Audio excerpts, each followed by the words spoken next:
Working day, the presidential administration spokesperson on ATO-related issues, Andriy Lysenko, is taking the floor.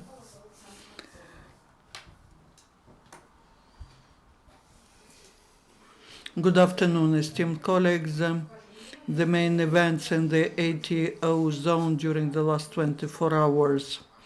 In Mariupolsky direction, the only place of military actions is Shirokino. The activity of the militants was going up in the second half of the day yesterday, in the result of which ATO forces had to fire back. At the same time, there were no facts of the use of heavy weaponry by the enemy registered. In the Donetsk direction, the situation remains to be the most complicated. The military actions were resumed near airport. The enemy is firing from 120mm mortars and 122mm guns. Also in Marinka and the nearby territories, it is not quiet. Our positions in Berezovaya settlement of Marinsky district for half an hour were shelled at from Grad systems. At the same time, the militants are firing not just at the military. Yesterday morning, they were shelling at Granitny settlement from 120mm mortars.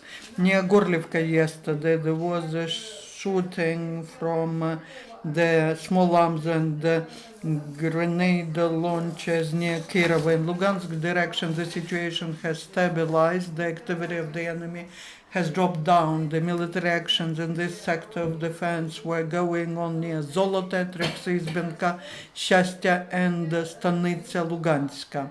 The enemy was firing mostly from grenade launches, and thanks to the effective defense and firing back, there are no losses at this section among the ATO forces. According to the State Border Service, 4 drones were registered in this zone of ATO during the last 24 hours. In the result of military actions, 1 Ukrainian serviceman was killed, 6 more were wounded.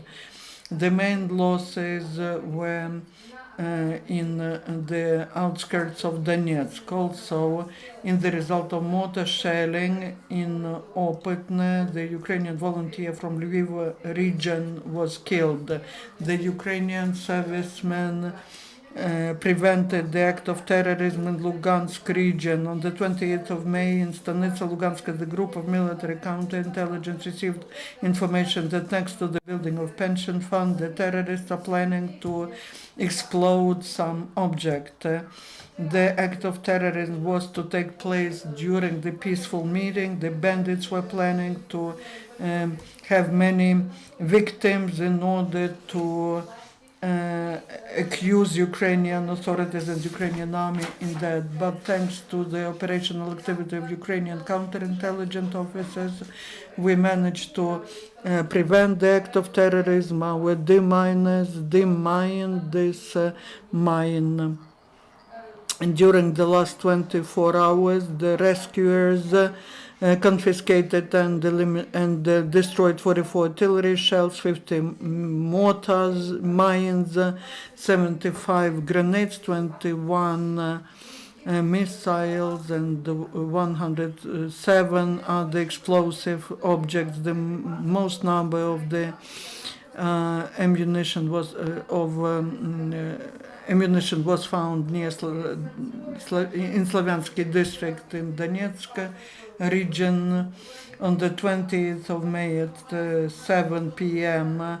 During movement in Krymsky-Novaidarsk district, the vehicle Zil got exploded. In the result of that, 2 servicemen received the wounds. The doctors of the National Guards are getting trained to rescue lives of military.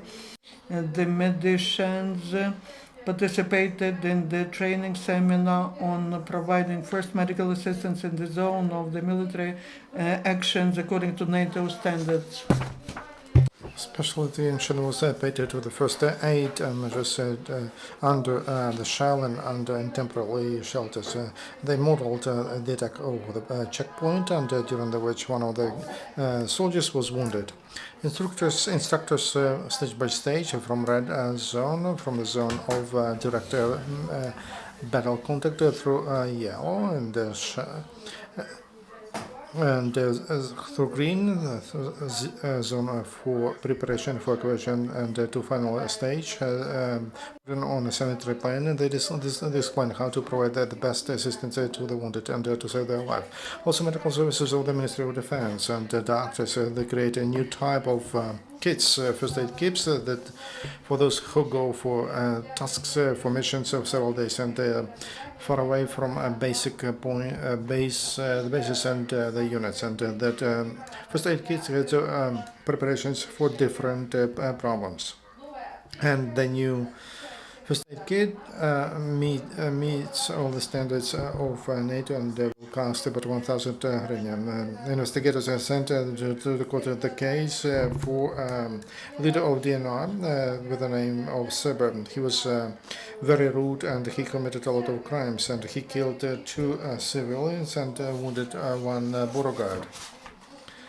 Police arrested the militant and his friend Koba, and during the special operation last year, they were looting, they were terrorized and threatening local people. Now they stopped that, and militants will be brought to responsibility.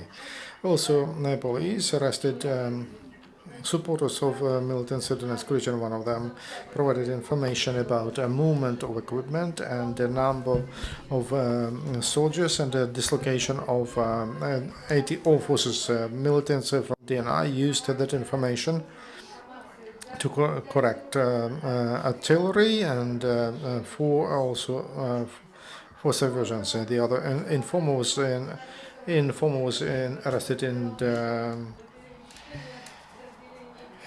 he was arrested, and who provided information about fortifications and also where checkpoints are. During the search, they found separatist symbols and video archives.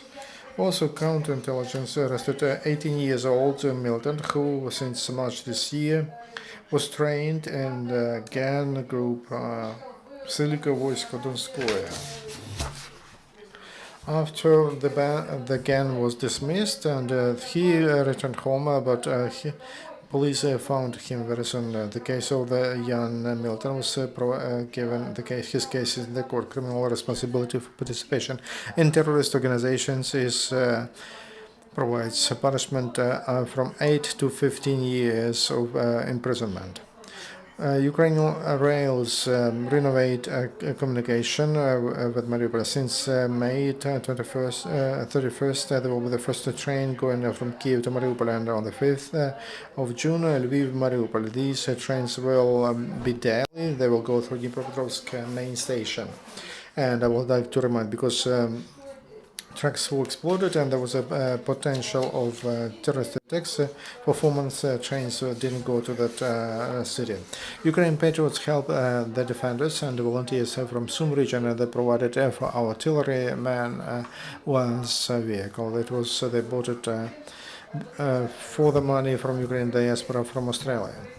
Now a story about one brave Ukrainian soldier, veteran of demining engineering, as a communication soldier in Iraq as a part of a peacekeeping contingent. Yuri was together with a group of engineers. Very often when he wanted to demine,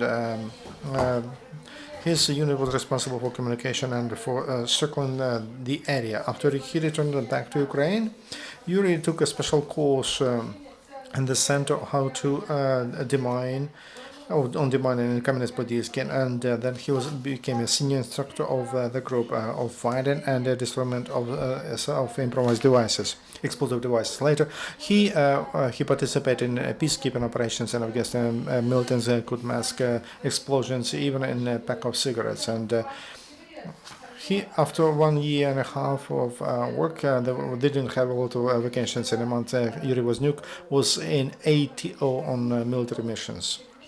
Since the first days in Donbass, it was clear that Ukrainian armed forces have to deal with a trained enemy. And on the way to Severmohyla, Ukraine comes with ammunition that were shelled upon. And under the cover of investigators or infantry, our engineers have found those ammunitions, and they displayed it for not to let enemy to have it. They destroyed some of them at the spot. Our hero, together with his friends, he found a lot of radio guided anti-tank mines and checked the routes of Ukrainian armed forces. Because of him, a lot of human lives were saved. That's all information. If there is any question, you're welcome. Чи є питання? Thank you. Are there any questions, colleagues? No questions. Thank you, Colonel.